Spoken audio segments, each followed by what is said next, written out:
Thank you for joining us for our latest media briefing on important healthcare issues in the news. My name is Dr. Andrew Park. I am the president of the Ontario Medical Association, which represents more than 43,000 physicians.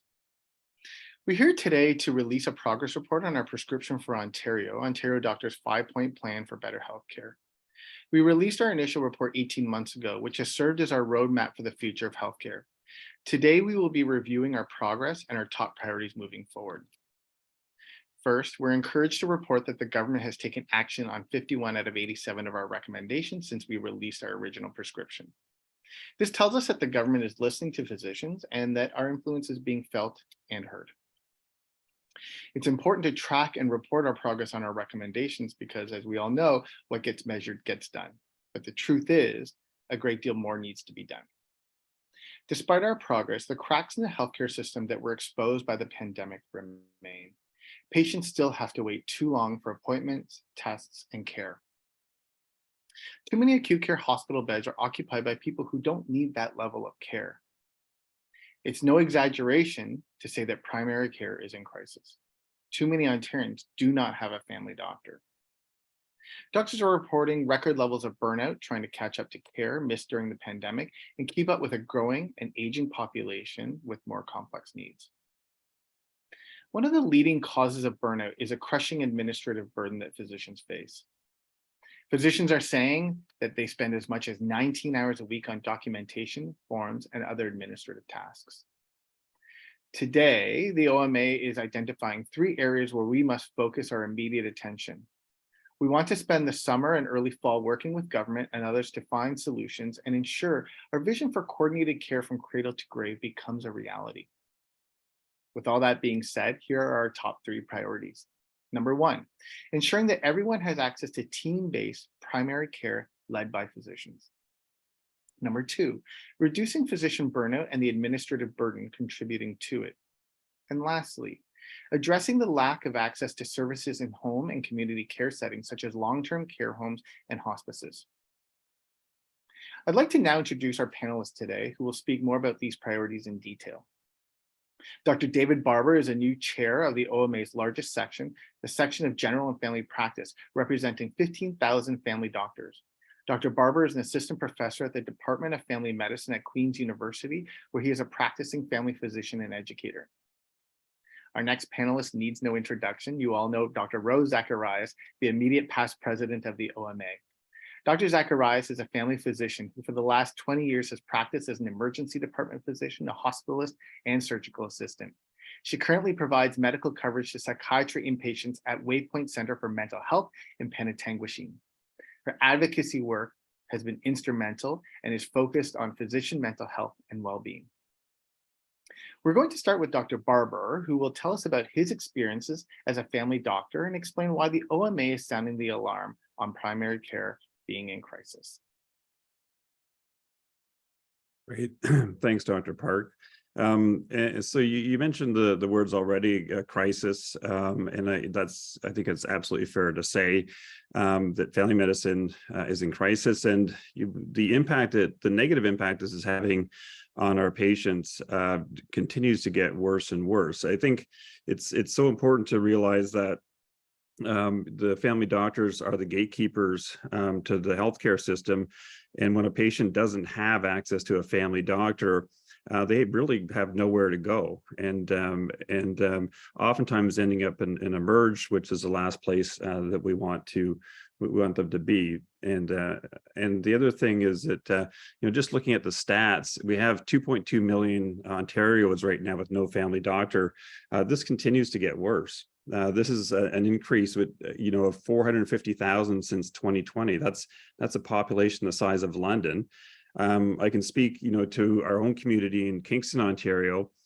We just lost 5 doctors to retirement, and that's 8,000 patients that are left without a family doctor. And there's no capacity in the walk-in system to absorb those patients. And there just isn't capacity with other family doctors to take those patients on. So it's a terrible, terrible situation for patients, especially the ones that need a prescription refilled, need their chronic diseases followed, and so forth. So we certainly need to fix this problem. It even gets worse than that, in the sense that the Ontario College of Family Physicians, which have done an amazing job polling members, have just found out that 2/3 of family doctors are planning to change their practice or reduce their hours or retire in the next 5 years. And there's multiple reasons for that, and we can go into some of that in the question period if you'd like. On top of that, we have medical students are exposed to family medicine, and they're seeing the dire situation that we're in, and they obviously don't find family practice attractive when they're seeing these practices live, the stress and the hours and the overburden. The result of that is just in this last year, we had 100 positions in family medicine across Canada that weren't filled because there was no interest from our medical students. So 100 unfilled spots, that's 100,000 patients without a family doctor. So we need to make family medicine attractive again to help solve this problem. And the other piece to this is the level of burnout. The Dr. Zacharias will talk a bit more about this, but this isn't just family doctors. I think it's all doctors, but it's at record levels. And again, the need for some type of intervention. And the question is, why are we here? I mean, it's multifactorial. There's certainly many reasons. The admin burden, which Dr. Zacharias will talk about in her part. Technology, which was supposed to help us, but really what it's done is it has increased the amount of information that flows through the system, and family doctors have to touch every piece of that information, and it just makes our work overwhelming. Dr. Zacharias will talk about this as well.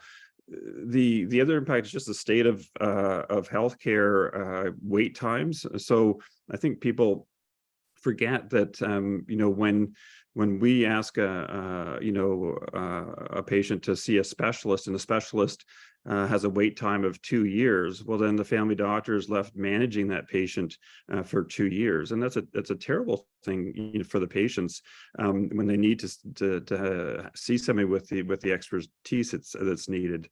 So it's a bit of a vicious cycle that we're in right now. And to add on to that, I would say the mental health care crisis, it's the same thing, where psychiatrists are overburdened, and the wait time to see psychiatrists is large, and we're trying our best to manage these patients. But what it does is it can decrease access, and it only makes us available to take on less and less patients over time. So as dire as I'm making this out to be, I do think there are some solutions to help fix the system, and to help get the patients attached with family doctors across Ontario. And that's what we're going to be doing at the OMA. And I'll pass it back to Dr. Park. Thanks very much. Thank you, Dr. Barber. I'd like to now turn things over to Dr. Zacharias. Thank you so much, Dr. Park, and thank you, Dr. Barber, for your very informative commentary around, indeed, the crisis. And it's not a good news story when we talk about the supply of physicians in Ontario. There is an extreme doctor shortage, and our patients are very aware of it. We, as practicing physicians, are aware of it, and our colleagues are struggling. We know that administrative burden is indeed a leading cause when it comes to physician burnout, which contributes to our doctor shortage. We've seen early retirements. We have seen, as Dr. Barber has pointed out, a reluctance to go into family practice, which I think is extremely burdened currently by administrative tasks, which are non-clinical duties that doctors show up at work every day, medical legally required to do, given that our system has evolved to the state that it has. And yet we wouldn't come forward with this bad news if we didn't believe that there were solutions that we could apply today to change things for the better. And so very proud as Ontario's doctors to lead the charge as far as bringing forward our recommendations. We do believe that the government is listening, and we are committed to seeing our solutions applied, because at the end of the day, every person in Ontario deserves a family doctor, deserves specialty care when that's required, deserves access to an emergency department when there are unforeseen medical emergencies that arise. And we want, as physicians, to be providing care. Now, to highlight for a moment the administrative burden and to really understand what that means, I want to just highlight some evidence. We know that doctors spend about 19 hours a week on average doing administrative tasks. So that's nearly 2 10-hour days per week, sitting in front of a computer, clicking away to document, to fill out forms, to populate fields inside of a screen that really should, it should just be easier. But because this falls to the physician and it is part of the care, it takes us away from that direct patient contact, from that face-to-face, that building of the trusted relationship that we all rely on our doctors. We want our doctors to know us. We don't want our doctors to be expert clerics, really sitting in front of their computer. So how do we get away from this? We need integration. Our electronic medical records over time, I've been a family doctor, hospital-based, primarily in the emergency department over the last 2 decades. And I've really grown up as a physician with the evolving healthcare system and the medical profession that now involves just a lot of technology. And that's good. We embraced it and welcomed it. However, the technology is failing us in that it does not make our jobs easier. We are required to document patient visits, and it takes way too much time. There is lack of integration. So you can appreciate that a patient has information at a pharmacist, a patient has information, medical information that sits in their family doctor's office, that sits in a walk-in clinic that they visited, that sits in an emergency department that they have visited, that sits in a hospital inside of a specialist's office that where they have been and received care. None of those patient information pieces are connected. And so when it comes to the physician to sit across from a complex patient and understand that patient in the context of all the medical care that they received, all the medications that they're on, all the medications that have failed them in the past, and make an informed recommendation with your patient about the best way to proceed with this diagnosis and the next treatment, a doctor has to take in all of that information and grab it from separate portals, separate logins. It is so cumbersome and tedious. Over time, it wears a physician down. And we know that doctors cite this administrative burden as the reason why they are exiting their practices. And this is so wrong, because it has nothing to do with the clinical expertise and the clinical ability and the compassion that doctors are convicted to practice with. But it has everything to do with that additional administrative burden that sits on doctors and is required of them to participate inside of when they practice medicine. We want doctors to be doctors.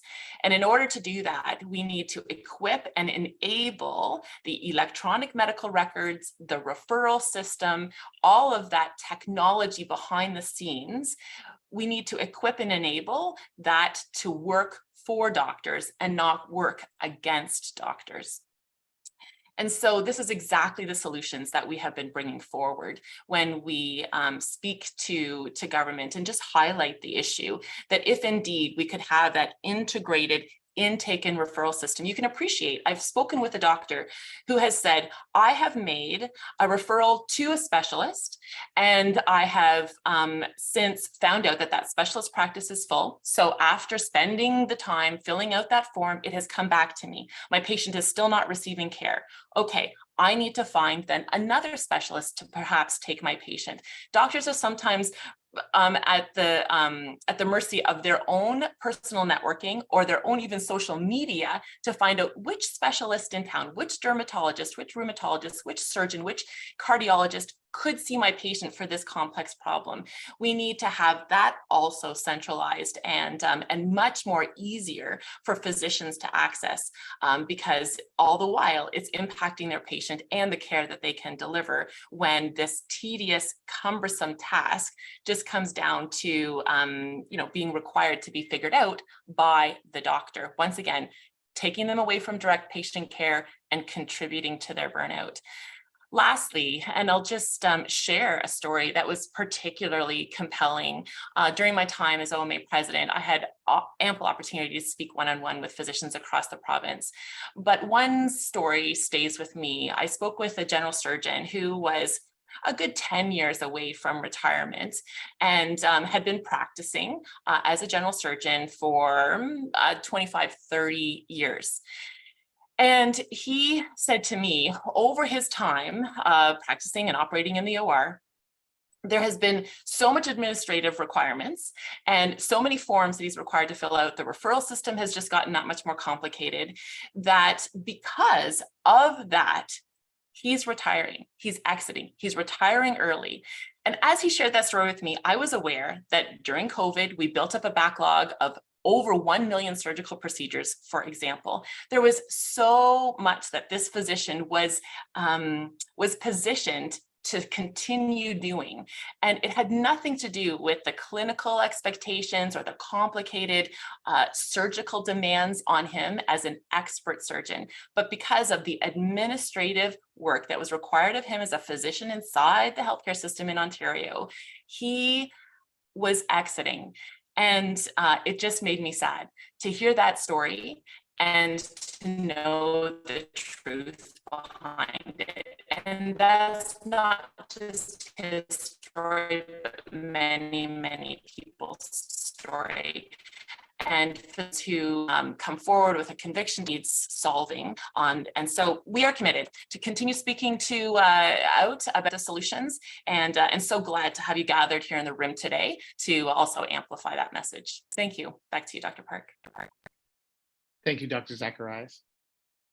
Before we open up this briefing, I'd like to say a few words about our third priority. That priority is about expanding and improving home and community care, including long-term care and hospice care, but also to ensure that they're coordinated and integrated into the healthcare system. Hospitals don't have enough beds to treat acute care patients because too many of their beds are occupied by people who no longer require acute care, but remain in hospital because they don't have enough support at home, and there isn't enough capacity in a more appropriate care setting. High quality home and community care reduces unnecessary emergency department visits, reduces wait times, hospital admissions, and supports people at home. And this is the most important part, where they want to be. This avoids hundreds of millions of dollars in costs to the system every year if we're able to keep patients at home, again, where they want to be and where they feel most supported. We're now going to open up our Q&A session. And what I'd ask is that you put your questions in the Q&A chat. I'm going to turn things over to the OMA's Emily English, who will moderate this portion of today's briefing. Thanks very much, Dr. Park, and to all the panelists for participating today. The first question we have is for you, Dr. Park. You say the government has acted on 51 of the OMA's 87 recommendations. Which are the most important ones that have been moved on? Thank you for that question. I think that the one of the more important ones is Bill 60, is opening up the capacity in the community and decentralizing some of our less acute care procedures, including diagnostic investigations such as CTs, MRIs, which we know that our patients are waiting a really long time for. Improving that capacity, as well as saying, how do we decrease the wait times by opening up surgical centers that can then take these procedures on and be more streamlined in their care and provide the same quality of care with all of the things that are necessary, such as ensuring that there's no queue jumping, there's no upselling, and the quality remains the same. So that's one of the big initiatives that I see as making a massive impact in terms of wait time reduction. Thank you very much. And the next question is for Dr. David Barber. Dr. Barber, can you give us some examples of burdensome forms that families, physicians have to fill out?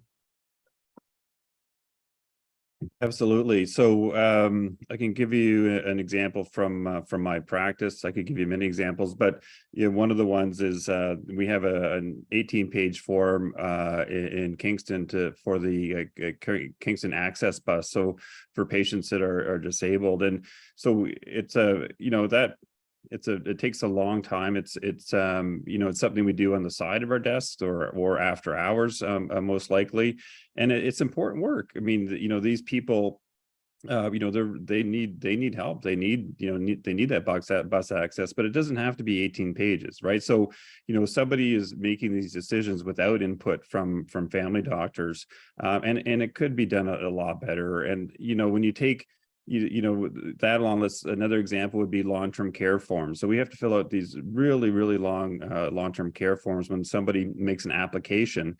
The problem is that the wait time for long-term care can be years, and that filled out form is only good for 6 months. So we fill it out over and over and over again, and we don't really have any choice. We always want to do the best for our patients, but we can't. And some people say, well, why don't you charge for that transit form? Wouldn't that help? And you can't. I mean, I don't want to do that. I think most family doctors, are doing family medicine to help patients, and the business side is difficult. And so we end up doing that on the side of our desks, which is fine, but it takes away from us doing other things. Seeing patients. Family doctors love seeing patients. That's why we went into medicine. We want to help people, and it just makes our life just a bit less joyful. When doing forms and bureaucracy takes away from doing what we really want to do, which is look after patients. Thank you very much for that answer. And the next question is for Dr. Zacharias. On a personal level, how does burnout affect individual physicians? I think individually, physicians feel the moral distress of wanting and being educated around providing patient care, around practicing medicine. I think every graduate is ready to step into that practice that they had imagined, really with a vision in their mind of building that trusted relationship as physicians uniquely do, and then coming alongside people at some of their most vulnerable times when they're dealing with chronic disease, when a patient has found out a new, very difficult diagnosis, or just wrapping, an educated mind around a particular dilemma of one's health and navigating through that. And doctors graduate with that expertise every year. And yet we come into a system that is so administratively burdened, lack of that integration, lack of team-based care, and physicians really find themselves on an island wanting to deliver that patient care, but feeling particularly alone when it comes to being supported in providing that care. And I have seen physicians really struggle with the deep moral obligation to care and the ability to care. Physicians are individually resilient, high capacity professionals with a deep conviction to care inside of a system that has really overgrown the expectations that land on physicians all the time. And so when physicians struggle with that, I think it can impact their their own joy of living inside of their profession, and even have doctors question their choice of profession. And but then also just understanding that patients are in need of their doctors. And so there is constantly this tension that physicians live with all the time. And so when I know that there are some solutions that can be applied, and when there are supports that can be put in place, it really deepens, I think, our conviction at the Ontario Medical Association to continue committing to working with government to make Ontario a better place to practice healthcare. Thank you very much. And we have a question from Allison Jones with Canadian Press. Dr. Barber, I'm going to start with you, but I'll perhaps also ask Dr. Park if he wants to weigh in on this. So Dr. Barber, you talked about the family doctor shortage getting worse, in Kingston losing 5 family doctors recently. Is the situation particularly acute in rural and northern Ontario? I mean, I think it's a problem everywhere. I mean, I certainly, rural Ontario, it's harder to recruit. I mean, I think, people forget that in the rural communities, it's the family doctors that are running the healthcare system. They're working in emerge rooms like Dr. Park is. They are running the hospital. They, will sometimes do obstetrics, and of course they're seeing patients in their own family practice. So it's a really, really challenging situation. So certainly the northern issue, and we know that there's a shortage of doctors there, absolutely, and more needs to be done. Especially around training doctors in the north, like at the Northern Ontario School of Medicine, and preparing them for that, very specialized type of practice. That would be a solution. So certainly you can highlight the north, but the reality is this shortage is across Ontario. I mean, I don't think there's any community that's not affected by this. And I think that, for me, looking at this is the idea that it's going to get worse. I mean, because of some of the factors that we talked about. So, unless we turn the ship around, quite quickly, we're going to be in even more dire situations. I mean, that being said, I mean, there are solutions. I mean, we need to look at taking things off of, family doctors' plates. And just in Kingston, I mean, it's really hard. I mean, I've had people knock on my doors at my house, neighbors asking for me to be their family doctor, or I even had an Uber driver ask me if I'm taking on patients, and that's a terrible position to be in when you really want to help people. But when you're stretched, it just makes you feel quite guilty. And this is what, all my colleagues are experiencing. Especially the north, and I think there are unique challenges and there are more unique solutions there. But we need solutions all across Ontario. And Dr. Park, are there any stats from the progress report that you can share about the doctor shortage in Northern Ontario? So Northern Ontario, from the Northern Ontario School of Medicine, that estimates it as of June 2022 that there was a shortage of 364 physicians. So that's a fairly significant physician population for the population size that is Northern Ontario. As Dr. Barber alluded to, there are certainly some unique challenges to practicing in the north that aren't faced in the more urban centers. Weather, internet accessibility, and I think that creates some challenges that are unique to working in the north that we might not face in the more urban centers, or even the rural centers closer to major urban hubs.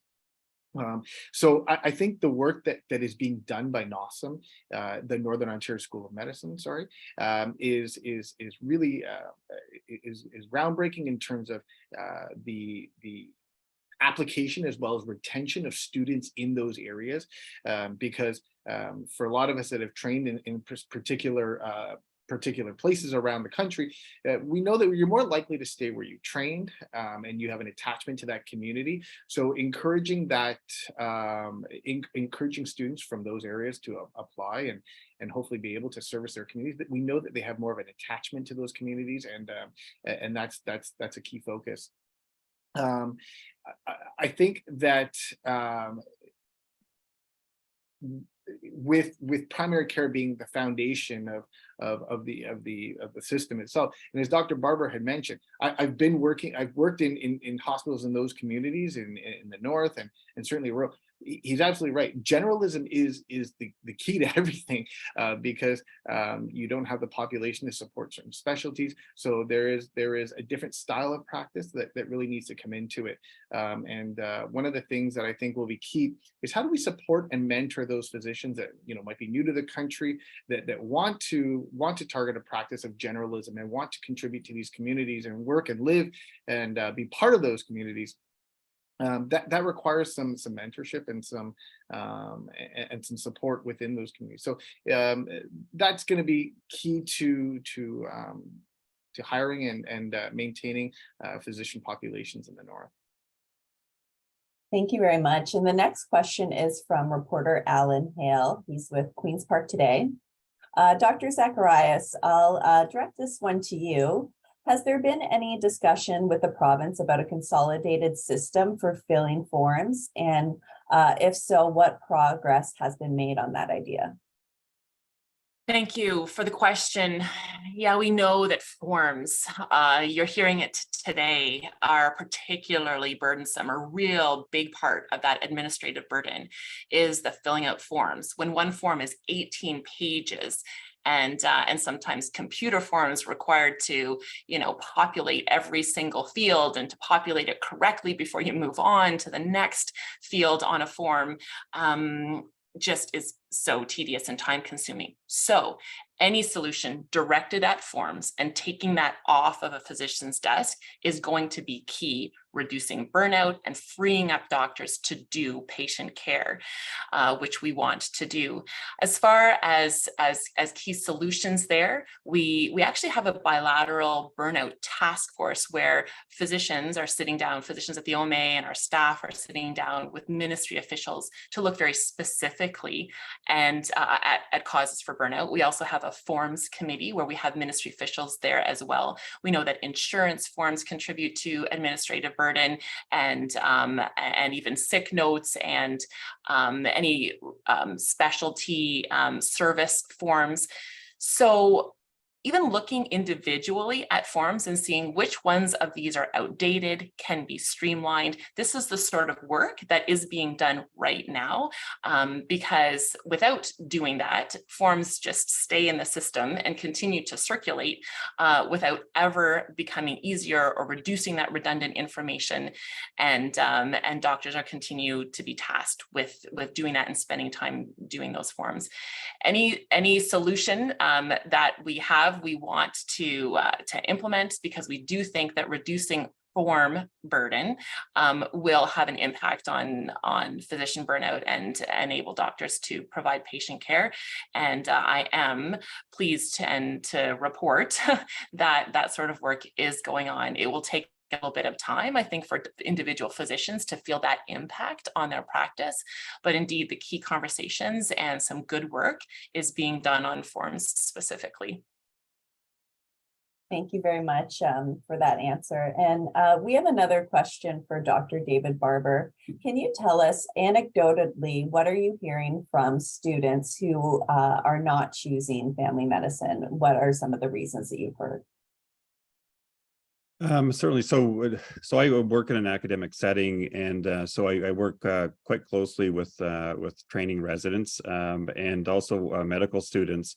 And the comments we're hearing, it really is about the burden, about working late, about the complexity that we're seeing. The reality is over time, the patients are getting, there's more and more complex conditions as people get older. We're doing a great job keeping people alive longer, but that also means that they get more sick. And then there's technological advances, and so the burden of knowledge continues to grow and grow.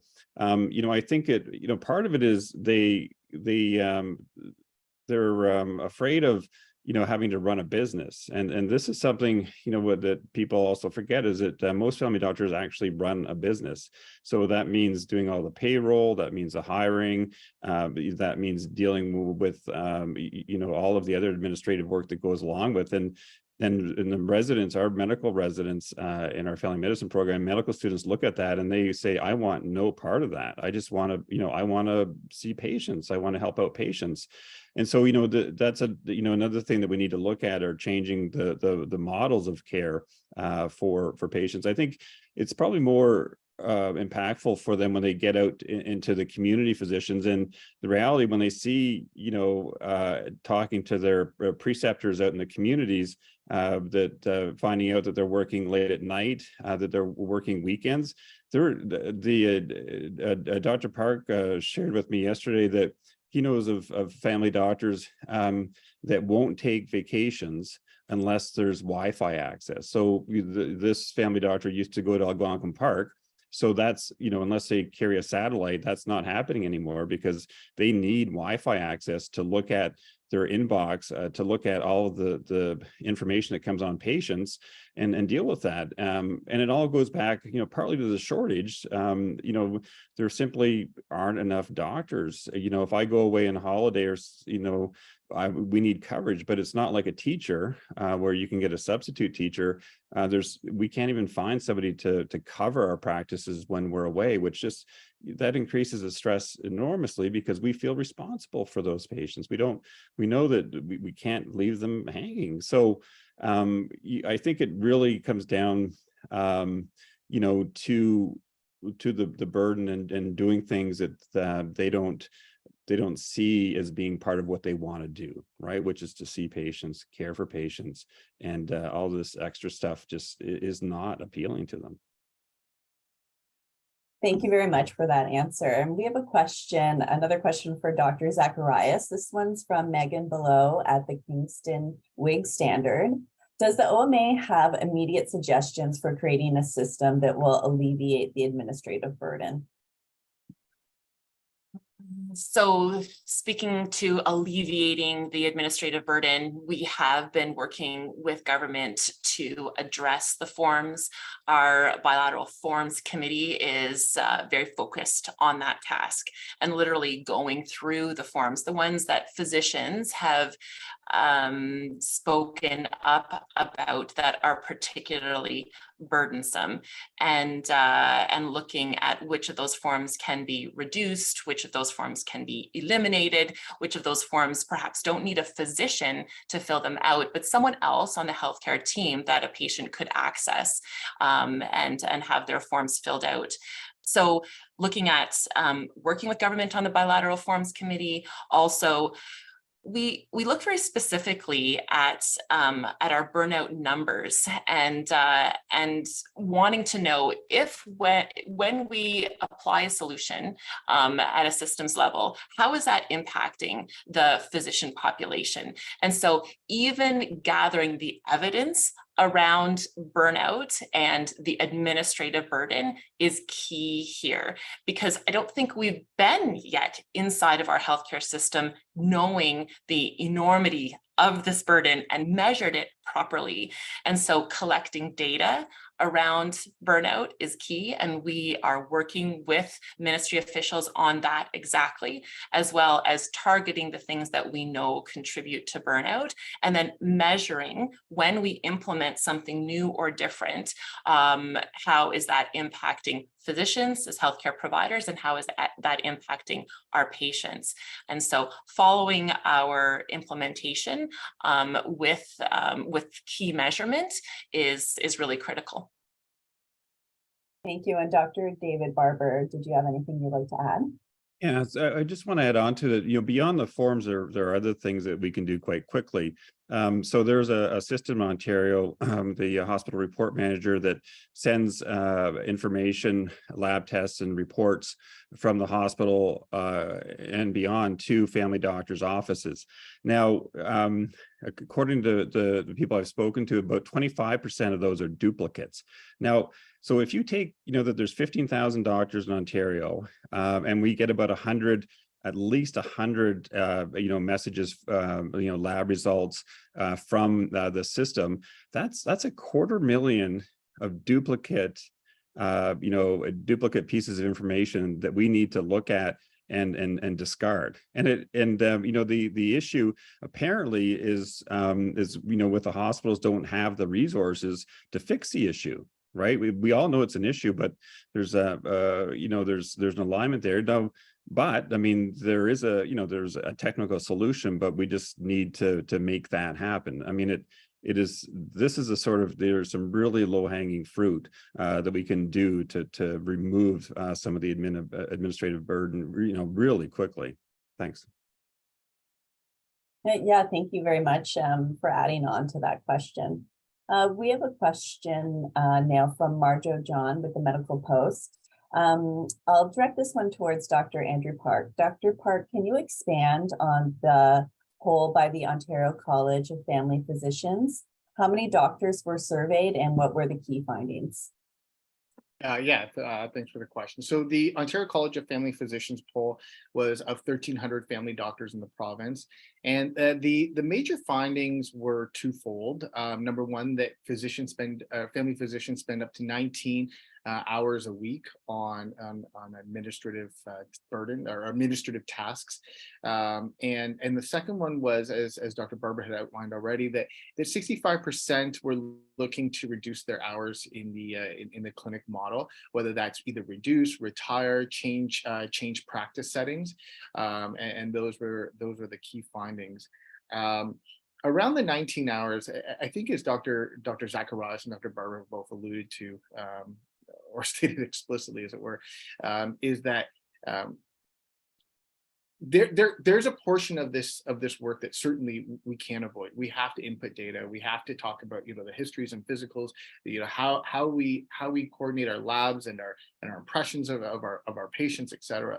But there's a large portion of that really doesn't truly impact our patients from an outcome standpoint. It doesn't necessarily, or it's not necessarily for them to be that burdensome for us to be able to impact our patient lives. And I think that's where we're really trying to say this has gone too far when it comes to the forums.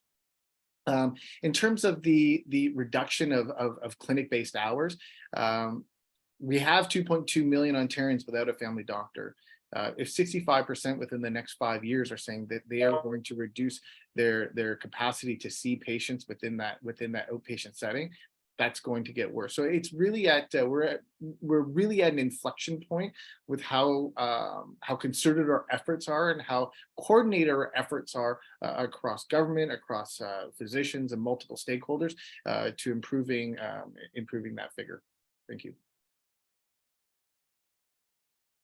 Thank you very much. And I want to make sure that we talk about mental health and addiction. So Dr. Park, I'll direct this to you, but if anybody else wants to weigh in, please feel free. How are increasing mental health and addictions issues impacting the healthcare system? Are family doctors seeing more people with mental health issues? And do you have the resources to help them? Yes, is a short answer. Absolutely. The pandemic, the pandemic really, it really impacted all facets of our society. Certainly, the mental health and addictions issues amongst our populations are on the rise, and deaths over the past 10 years and hospitalizations have all gone up. So this is clearly an issue that we are aware of. The government has put in, I believe the number is 400 million into this problem, and I think that that's a great start. When we talk about family medicine, and certainly the foundation of our healthcare system being access to primary care, that certainly also includes mental health. Mental health is the same in terms of, if we don't work to prevent the major issues that arise around mental health and addictions, we're going to be it's going to be more costly for the system to deal with hospitalizations and the medical issues that arise as a result of that. But also, more importantly, the impact to patient care and the patients and their lives and their families is obviously very, very impactful and in a lot of cases very destructive. So this is why getting that early intervention, early prevention, having those conversations as families with an accessible family physician is critical. I'm happy to add to that as well, Emily. Indeed, we know that the pandemic has increased issues around mental health and addictions, substance use.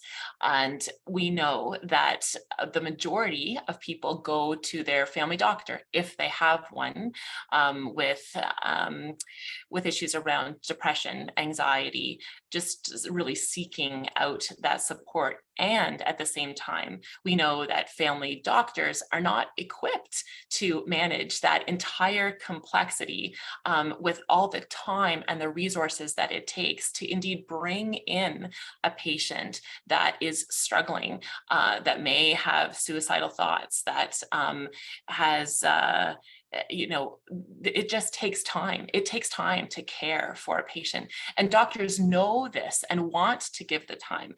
And yet our doctors are not equipped with the psychotherapists on their team or the social workers to navigate social supports in the community. And then the referral perhaps to a psychiatrist is very difficult to make because we've already talked about the lack of integration with our referral system. And so I think particularly, my heart goes out to family doctors whose practices are full of people who not only struggle with their medical issues, but struggle with mental health issues. And then, of course, the many, many people in Ontario that just don't have access to primary care. And we know that when one's mental health is not adequately addressed and cared for, it leads to a physical deterioration and a crisis. So even working in the emergency department for the last 20 years that I have, we know that mental health crises land at the doorstep of the emergency department all the time, another place that is ill-equipped to manage mental health issues. And so we need more team-based community supports for people in Ontario to access mental health help, and then also to support the doctors who provide care, because patients who come forward with medical issues often have mental health issues as well. And we are interested in providing the health care to the entire individual. Thank you very much. And Dr. Barber, we have another question for you. This one's from Kelly Grant with the Globe and Mail. There's a group in Kingston that's proposing a model called the Periwinkle Health Home that would see local CHC expanded to hire more docs and nurse practitioners on salary and then serve everyone in a defined geographic area, not just the needy as most CHCs do. Does the OMA support that model? And does it support more salaried positions for family doctors? Yes, absolutely. So the Periwinkle program, so that's been led by Jane Philpott, who's the Dean of Faculty of Health Sciences at Queen's, and the previous family doctor, and also the previous federal Minister of Health. And so, the idea is to help, address the issue of unattached patients in the Kingston area. So absolutely. I mean, I think the bottom line for us is, any solution that can get to the point where doctors can be doctors, then we're all for it. As I mentioned before, the salaried piece, I mean, some of the newer family doctors want that. They want to just see patients and have a support team around them to support for the care of patients, but also to make them more efficient. The thing, right now, we have 2 million patients who don't have a family doctor. So, every family doctor right now has, on average, looks after about 1,000 patients, maybe 1,200. So that would mean you would need to find, to cover that, you would need to find 2,000 doctors, family doctors somewhere. Now, I think some of the work that we've been doing helps with that, but really the solution is to support family doctors with more resources, and then every family doctor would only need to look after another 200 patients. And the problem is solved. That's 2 million patients that then have a family doctor. So I think that that the periwinkle model is a great model. I think we're going to need not just that model. I think other models of care that we need to develop so that we can be more efficient, that we create an environment for family doctors that they want to practice in, that attracts medical students to our profession, and ultimately ends up providing equitable patient care across Ontario. Thank you very much for that answer. We have another question for Dr. Andrew Park. This one's from Ian Campbell, who's with CTV Northern Ontario. How is the prescription for healthcare going in Northern Ontario? And it's a two-pronged question here. And where do the recent changes that include the privatization of some services sit with the OMA? So when it comes to Northern Ontario, as I mentioned earlier, there is quite a need. There's 364 full-time equivalent physicians that are required, new physicians that are required in the north, and as I said, physical and environmental and geographic challenges certainly contribute to the recruitment process and the strategy around hiring and retaining physicians in the north. The major issue is that we are going to need to have continued new programs which are funded and committed to at the community level, helping to retain and attract physicians to the northern community. So we know that there are some very unique challenges of our patient populations in the north, and those require dedicated and unique solutions. I'll just dovetail on one of the things that Dr. Barber had mentioned in his previous question, but one of the challenges that we face of being healthcare leaders in the province is that the difference in practice, sometimes of two practices across the street, is wide and varied. When we compare that across the province, there's an incredible amount of complexity and diversity that comes into how we practice, the different patients that we serve, and that's a really unique challenge. And the north is, I mean, not to qualify the north as a monolith, but certainly it does have some of those unique challenges, and that's something that we're certainly focused on and have a key interest in improving. Around the sorry, what was the privatization portion of that? If you could repeat that, please, Emily. What is the OMA's position on some of the recent changes that would include privatization in healthcare? So I assume, and please correct me if you're wrong, if you're talking about the Bill 60, which talks about the private surgical centers that exist. We've been consistent in our messaging around one thing, and that's universality of access. At the end of the day, what we as healthcare leaders are trying to do is ensure that every Ontarian has access to family medicine, has access to the surgical procedures that they need. This means no upselling, this means no queue jumping, but what this means is is improving the quality of care and improving the access to care. And so when we talk about privatization, oftentimes we conflate privatization with two-tiered system, and that's not what we're talking about, and that's not what we're supportive of. What we are supportive of is how do we get patients the knees, the hips, the cataracts, the CTs, the MRIs, the things they've been waiting for years. How do we get that done faster so that they can go on living their best lives?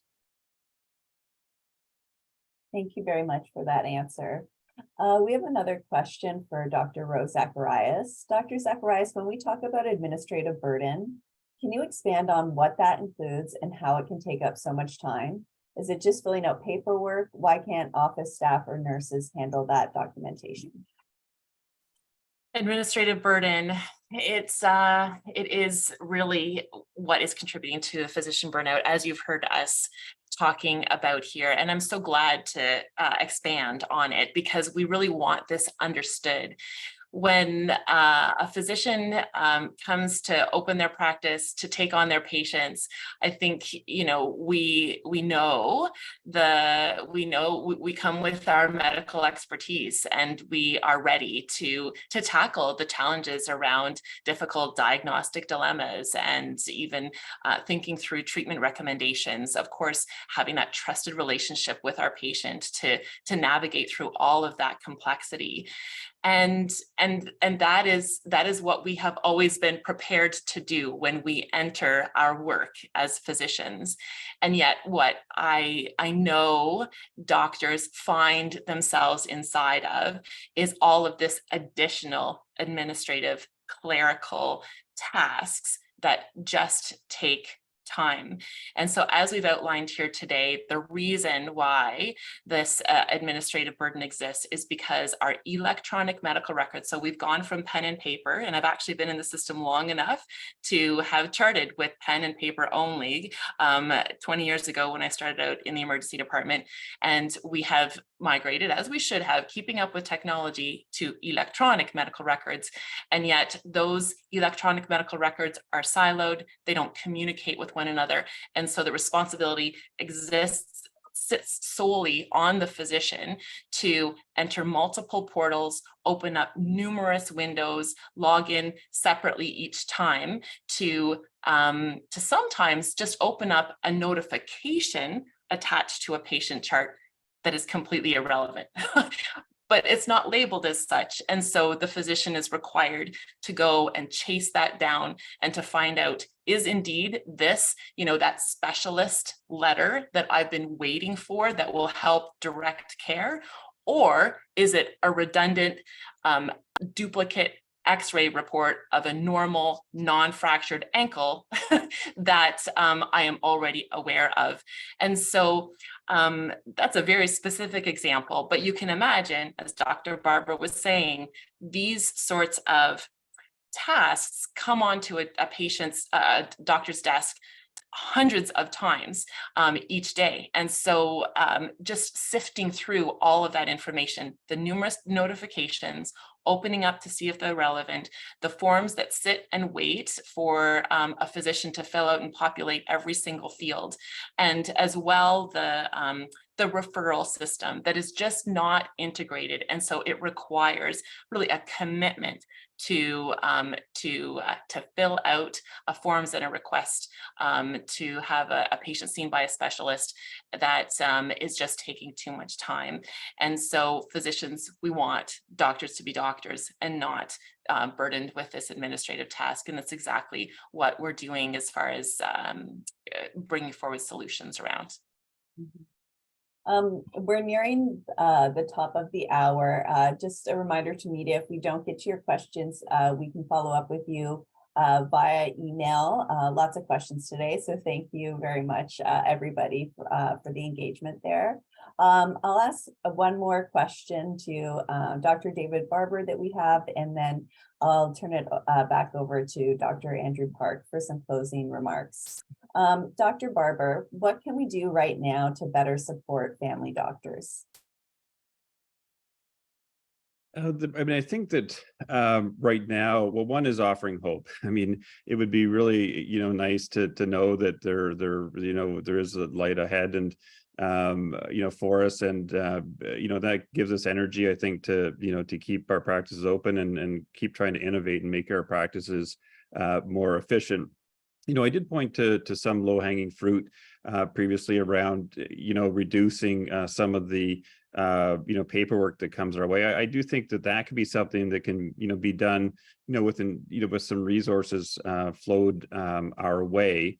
Beyond that, I mean, I don't think that there are any quick fixes here, right? Some of it's the structural. At the same time, I think there's a lot of things that we can do to fix the system. I think, the bottom line is we need more resources so that we can be more efficient in caring for our patients. Definitely doing that. So beyond that, I don't really have anything. I think investing in some of the newer technologies. I think technologies in part have brought us to this place of being overwhelmed by data. At the same time, I think with new technologies, we can use some of that to support the work that we do. I mean, as an example, charting right now is quite an intense thing that takes up some of our time. That's some of the administrative burden, but with some of the new technologies that can be done, that can be done to actually do that, for us. And so, we are, looking at different programs and different technologies to do that.